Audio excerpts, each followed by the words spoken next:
Episode शुरू होता है और रीन को सफाई करते वक्त एक टाइम कैप्सूल मिलती है। तो ये लोग इसे खोलते हैं और इसमें एक लेटर होता है। रीन पढ़ती है तो रियो 10 ईयर्स इन द फ्यूचर, सच ये है कि मैं तुम्हें हमेशा से पसंद करती हूँ एंड आई होप कि 10 साल बाद भी हम फ्रेंड्स हैं। लेटर के लास्ट में रिंग लिखा होता है। ये कहती है ये मैंने नहीं लिखा है। एजी बोलता है तो क्या इसका मतलब है कि 10 साल पहले भी ड्रामा क्लब में रीन नाम की लड़की थी? रीन मन में बोलती है ये लेटर पढ़ के लग रहा है कि ये एक तरफा प्यार था। एजी बोलता है बेचारी रीन। तो ये बोलती है प्लीज मेरी तरफ ऐसे देख के रिएक्ट करना बंद करो। फिर प्रेसिडेंट के कहने पे ये लोग ये लेटर वापस रख देते हैं। नेक्स्ट सीन में एजी बोलता है 10 साल बाद हम क्या करेंगे? ये कहती है हम तब स्टूडेंट्स नहीं रहेंगे। और फिर कहती है तब हम ग्रोन अप्स होंगे। फिर ये एक्टिंग करते हुए बोलती है शायद हम दोनों दूसरे लोगों के साथ होंगे। ये कहता है क्या इसका मतलब है कि 10 साल बाद लिटिल डेविल मेरे बारे में भूल जाएगी? रीन इसका हाथ पकड़ती है और बोलती है अगर तुम चाहते हो कि मैं तुम्हारे बारे में ना भूलूं तो मुझे कहीं जाने मत देना। ये सुन के एजी जोर से चिल्लाता है। रीन हंसने लगती है तो ये बोलता है मेरी एक्टिंग बहुत इम्प्रेसिव थी ना? फिर ये बोलता है तो नाना गुरा रीन, अब से 10 साल बाद भी अगर तुम सुंदर गर्ल की तरह एक्ट करोगी तो क्या तुम तब भी 2 पोनीटेल्स बांधोगी? प्लीज मुझे दिखाना 10 साल बाद। ये सब सुनकर रीन हंसने लगती है और कहती है आई होप कि 10 साल बाद हम जब अपनी टाइम कैप्सूल देखें तो तब भी हम ऐसे ही हंस रहे होंगे। नेक्स्ट सीन में रीन इजी को बताती है कि न्यू ईयर में अपने रिलेटिव्स के वहाँ पर कल सुबह जा रही है। ये कहता है अभी आधी रात है तो तुम्हें तो अभी तक सो जाना चाहिए था। रीन कहती है कि ये अभी तक थकी नहीं है तो नींद नहीं आ रही। तो ये बोलता है लेकिन फिर तुम और ज्यादा थक जाओगी। रीन कहती है ठीक है गुड नाइट। इजी बोलता है ठीक है। ये कॉल नहीं काटती तो फिर ये बोलता है क्या तुम कॉल नहीं काटने वाली हो? क्या तुम चाहती हो कि मैं तुम्हें सुलाऊं? ये खुश हो जाती है और फिर लाइट बंद करके लेट जाती है। इजी कहता है तुम बहुत बिगड़ गई हो। नेक्स्ट सीन में श्राइन आए होते हैं। रीन बोलती है सेनपाई तुमने क्या विश मांगी? ये बोलता है वो एक सीक्रेट है। तो ये जिद करती है और इसे बताने को कहती है। ये बताता है मैं चाहता हूँ कि स्कूल ईयर खत्म होने से पहले मैं कुछ और ज्यादा अच्छी मेमोरीज बनाऊं क्योंकि मैं जल्दी ग्रेजुएट होने वाला हूँ।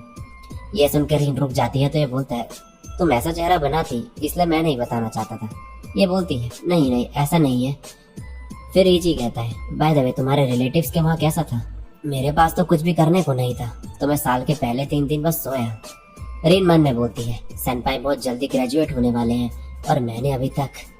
तभी इजी इससे पूछता है कि इसने क्या विश मांगी? तो ये बोलती है मैंने अंकल के वहाँ बहुत सारी मोची खा ली थी तो इसीलिए मैंने अपनी डाइटिंग सक्सेसफुल होने के लिए विश किया।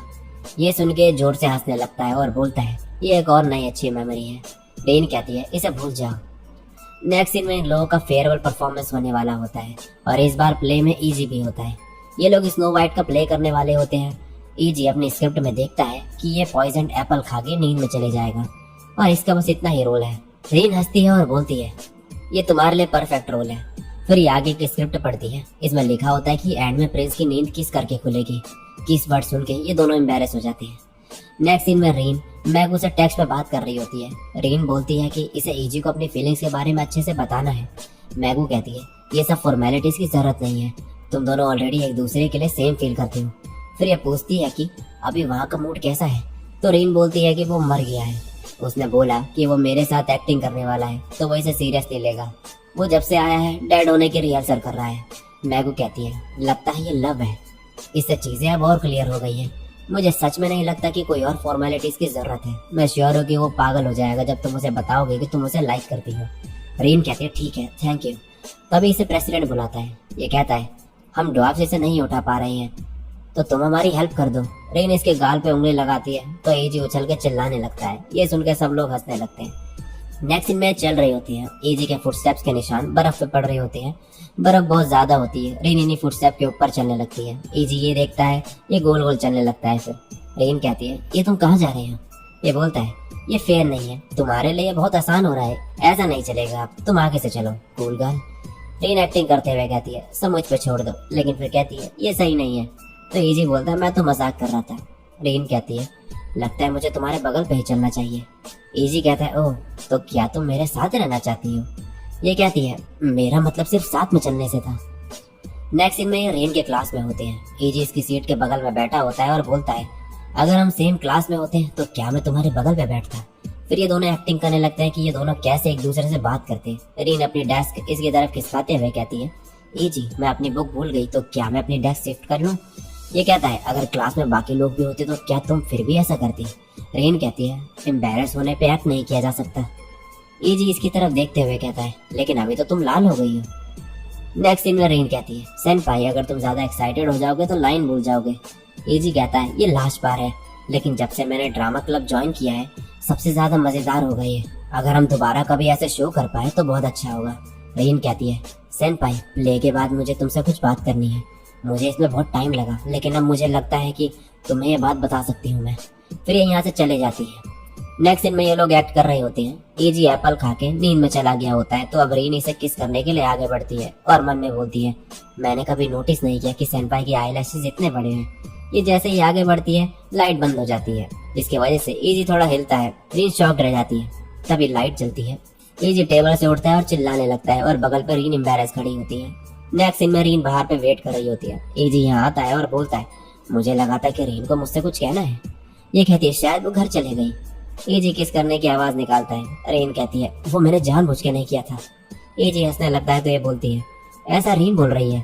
इजी यहाँ से जाने लगता है तो रीन अपने बाल खोल के इसकी तरफ जाती है और बोलती है एक्सक्यूज मी, क्या तुम्हें पता है ड्रामा क्लब रूम कहाँ पर है?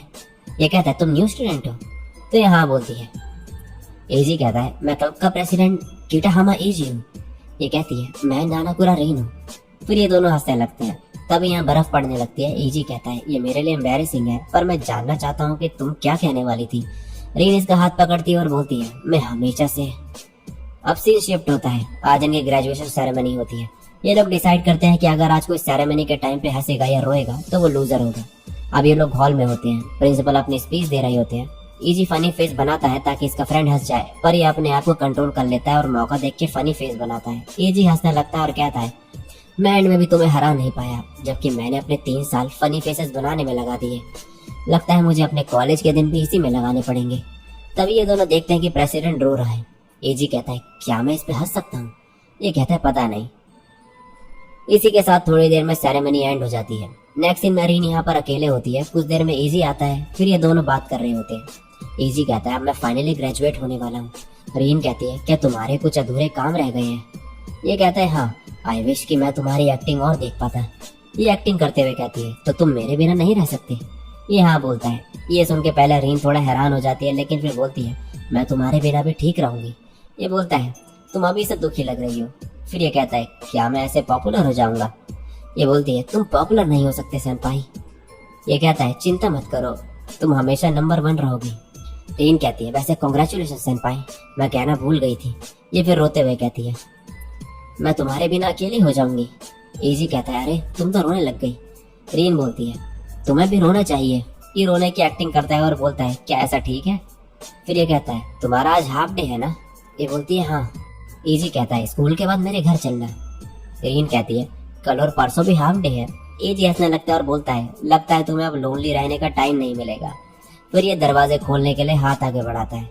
रीन भी इसका हाथ पकड़ती है और कहती है हमारे पास आगे बहुत सारी मजेदार चीजें आने वाली है सेनपाई। इजी कहते हैं हाँ तुम सही कह रही हो। फिर ये अंदर चले जाते हैं और इनके क्लासमेट इनके साथ में फोटो खींचते हैं। और इसी के साथ ये एपिसोड यहीं पे एंड हो जाता है।